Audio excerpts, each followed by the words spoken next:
Yo, what's up guys, welcome back to the channel, and today I'm going to show you how to return an item purchased with your Capital One credit card.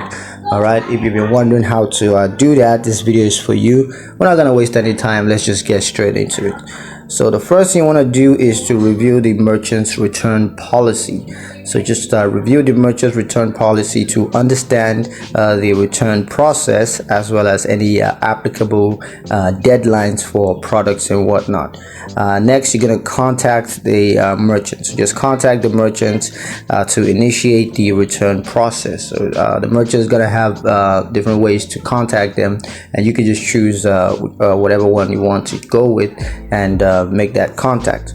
Now you're going to need to provide proof of purchase, and that could be in the form of a receipt or order confirmation. Just provide that, and then all you gotta do next is just follow the merchant's return instructions to complete the return process. So yeah, that's pretty much it on how to return an item purchased with your Capital One credit card.